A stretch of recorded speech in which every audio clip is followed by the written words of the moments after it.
Okay, so you've probably seen the headlines: a major world leader captured in a really dramatic overnight raid by US forces. And right at the heart of this entire thing is one absolutely incredible warship.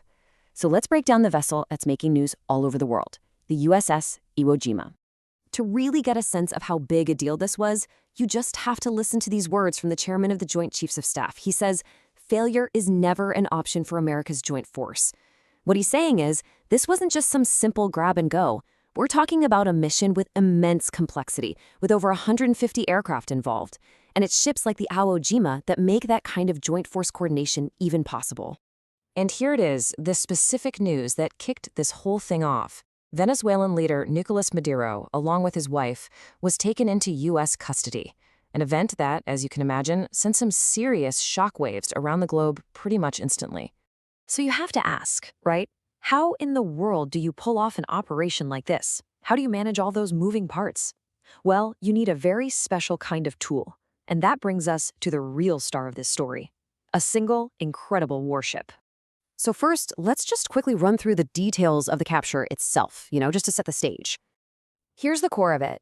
Nicolas Maduro and Cilia Flores were picked up in Venezuela's capital, Caracas. From there, they were immediately put on a helicopter and flown straight to the USS Iwo Jima, which was basically acting as a floating base just offshore. And the reason for all this? Well, they're now in New York facing some very serious charges, including narco-terrorism conspiracy. Okay, so now let's get to know the vessel that was at the center of all this. The USS Iwo Jima, or if you want to get official, the LHD-7. So what is this thing exactly? The Iwo Jima is what's called an amphibious assault ship. The best way to think about it is like a hybrid. It's part aircraft carrier, part troop transport. Its whole reason for being is to project power from the sea, launching aircraft and getting Marines onto hostile land. And the scale, it's just huge. The current Iwo Jima is 840 feet long. To put that into perspective for you, that is almost 3 football fields laid end to end. This thing is a massive, mobile piece of American territory. Now here's what's so revolutionary. This ship enables a strategy called vertical envelopment.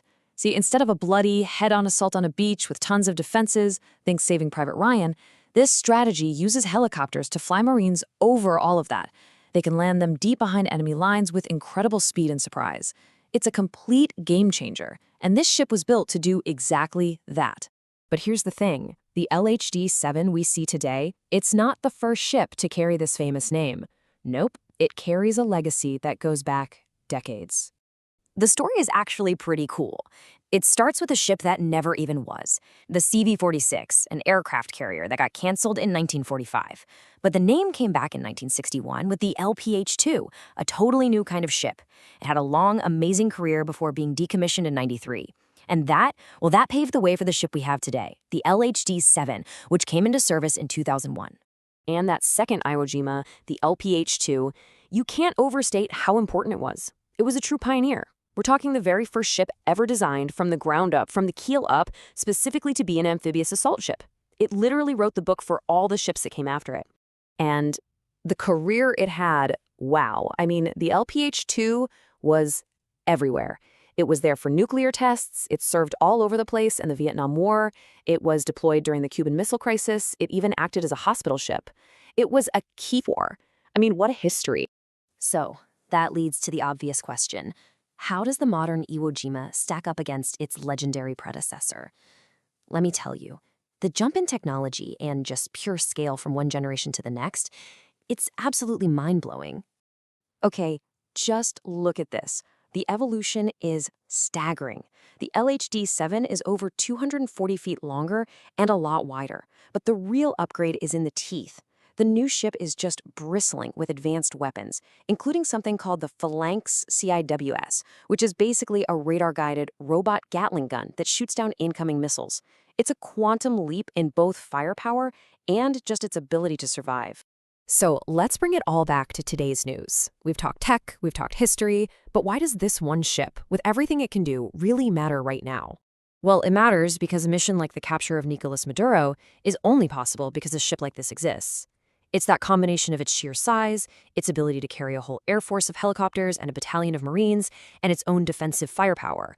All of that comes together to create this one platform that can pull off incredibly complicated missions thousands of miles from home. When you get right down to it, the USS Iwo Jima is so much more than just a ship. It's a floating, mobile military base that can be put anywhere on the globe.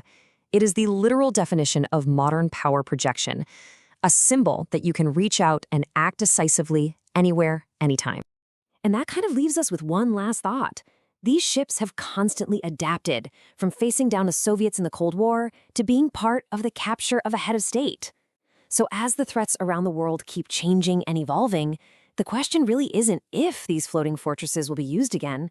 The question is, how and where will we see them next?